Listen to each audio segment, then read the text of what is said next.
Streets social media mandinoswera ndichiona kuti nyaya dziri kufamba sei. Aiwa ndinayo nyaya ndauya nayo ndoda ndinge ndiri ndinokuzivisa nditi ndichitoti zvekudi kwese kwamuri wazukuru wasekuru Saint.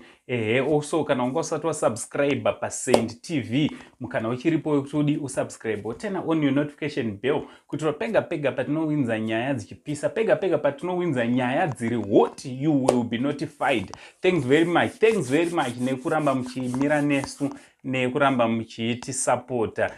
Hande tinoona nekushare nekulike mavideos mamwe atakaita ari kumashura nditi kana unga usati wamaona. Vazukuru ndabva ndaitawo dhumadhumawo nerimo kamwe kavidhio kuFacebook kaitwa nevanonzivo veSport News ZW vachitaura pamusoro paPassion Java. Passion Java sekuziva kwenyu vazukuru ane bag mbinga hampana panga ichi imbinga asi chokwadi atingati mari yake anoiwana through mpiro aiwa haiwane through muchegumi kana akamboiwana through chegumi but the kind of lifestyle yaari kurarama haisisiri yechi mupiro anditi mari yemundiro yatinokanda kuchecha asi kutaura chokwadi ane imwe nzira yanowana nayo mari. Sekutaura kwake anotaura achiti is a businessman chichi zvakawanda. So ZW veSport News ZW vanga vachitaura vachiti zvoni Passion Java vanenge vari kumupomera nyaya yekuti is a smuggler anditi ndoda kuti it is alleged anditi ndoda kushandisa vari kuti it is alleged that Passion Java is a gold smuggler neIvory anditi according to ivava mene kuti proof yachona wakaiwana kubhoza havana kutaura proof kana varungotaura. So inyaya dzine chingotendererawo maspeculations anditi nyaya dzine chingotenderera chitaurwa semunhu asingazikana kuti mari anoiwana kupi.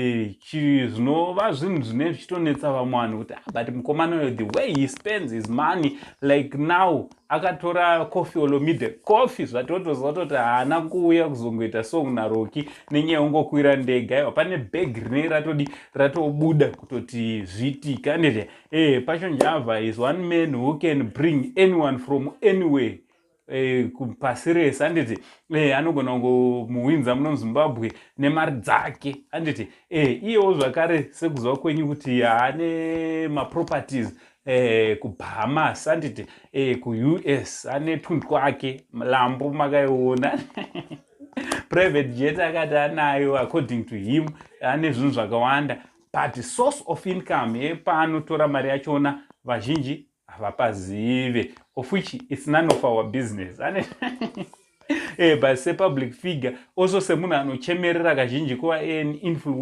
influencer kumayouth uku unofanira kuratidza kuti unotora sei unoita sei mari yako kwete kuva influencer wekungoita noise. Aiwa unoratidzawo wafanira uchidii kuti aiwa tinoita bag. So I think last month ndakamboenda kwavamutarisi havana kunonoka kundipinza kuti mari yavo vanoigadzira sei zvokutoti havamutarisi nyange vakanzi zvadii aiwa ndinomira navo because vakatonditendera kupinda nemakamera ndichifirima mese mavanotora mari. So kwandiri ndiye anonzi influencer kana makuzovhotera influencer musachikidzirwe munhu anokuratidza kuti mari inogadzirwa sei ndiye influencer kwete kuti anongokuratidza kuti mari inodyiwa sei. So ndo yandangondiuya kuzokuzivisaiwo ma-allegations which are being leveled against Passion Java anditi neve Sport News ZW.